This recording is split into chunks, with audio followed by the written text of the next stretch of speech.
The topic that I decided to sort of speak to you about is about, do Canadians deserve better access?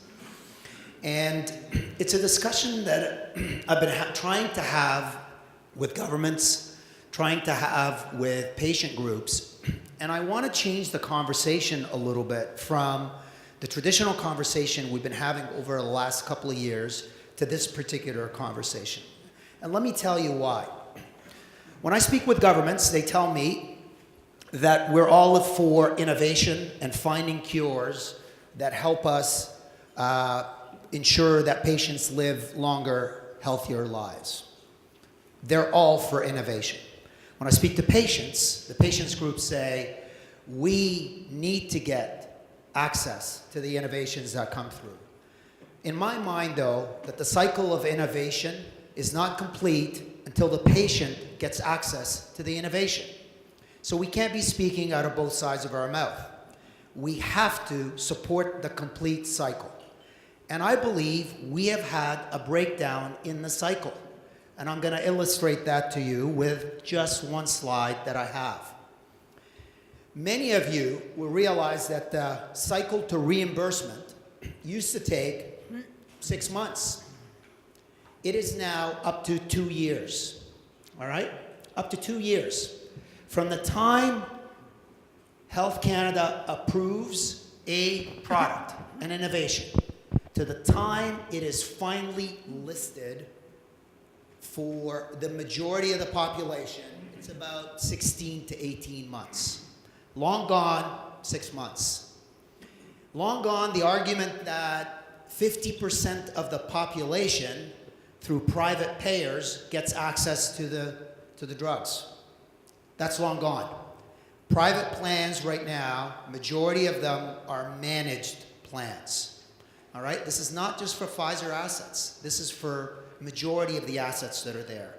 So if you take a look at the slide that is up there, Health Canada meets its goal targets, and we feel really proud of that. Check mark.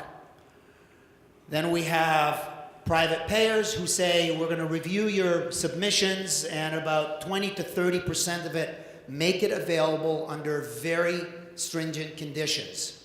Check mark. Then we get into the quagmire of pricing, CADTH, health technology assessments, contracts with the Pan-Canadian Pharmaceutical Alliance, and then after all that is said and done, we engage in a product listing agreements with the provinces. And by then, and only then, do you have access to about 100% of the market or the patients that could actually benefit from your innovation. And what we've done is that we've focused on each of those buckets, and we've said, is Health Canada meeting the goals that they need to meet? Yeah, I think they are. Are they measuring it the right way? And the answer is no. What if I told you that majority of companies in Canada do not use Canada as a first place to file their submission? They don't.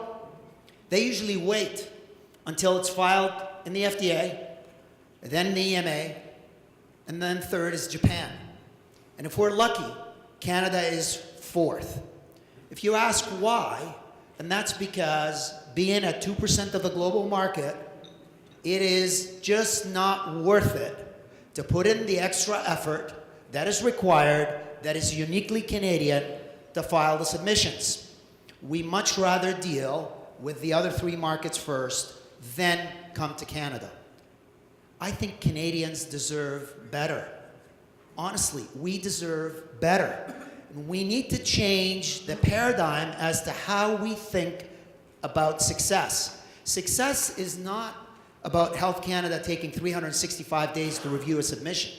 Success should be, when can we move from being 4th or 5th in the world to being equal to 1st?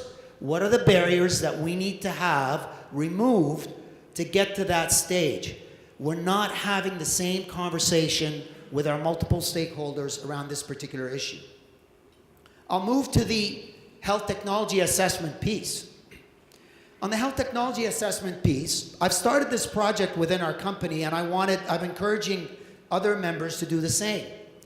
I want to see what percentage of the questions that we get from health technology assessments are duplications from what Health Canada already asked, but require significant reformatting.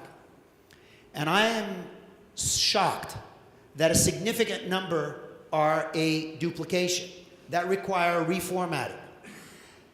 Canadians, not patients, deserve better. We have some duplication. We have some inefficiencies in the system, yet we're measuring how CADIF and Common Drug Review is doing by, did you review it within 6 months? We've stopped asking the question, where do you fit relative to the continuum of providing patients with best quality care? Then we get into the product listing agreement and the Pan-Canadian Purchasing Alliance. And that discussion is fascinating. It's optional to participate, but it's conditional to provide negotiation that is based on the entire country. So imagine that. There's no guarantees on the one side, but the guarantees are expected on the other side. And by the end of the day, you arrive at a very good value for the payers, and then you enter into a discussion with the provinces. When I hear discussions going on about national pharmacare, we have it already. We do have. A national pharmacare should take into account the level of duplication that takes place across the country so that patients get the drugs that they need and the innovations that they deserve to have. This is what we are lacking in a huge way in this environment. I don't say this because I am head of a company that happens to be called Pfizer. I'm a consumer. I'm a patient. One day I'm going to be affected by a chronic disease, or hopefully not a life-threatening disease. I want to make sure that I have access to the best innovation that our industry can provide to everyone. And right now, I absolutely worry about that. I honestly worry about that. I don't think that will happen unless we change the conversation. In closing, what I'd like to say is I feel that Canadians are not getting the best quality care from the innovation and the interventions that are being brought from a global perspective. I feel very strongly that we're missing out in a big way. And unless we change the trend and the trajectory by looking at the system in a more holistic way, enterprise way, we'll continue to evaluate our key performance indicators by what each division has done, and we'll never change the dialogue. We deserve better. The patients in Canada deserve better, and the healthcare providers that are offering the innovations deserve better as well. So thank you for that.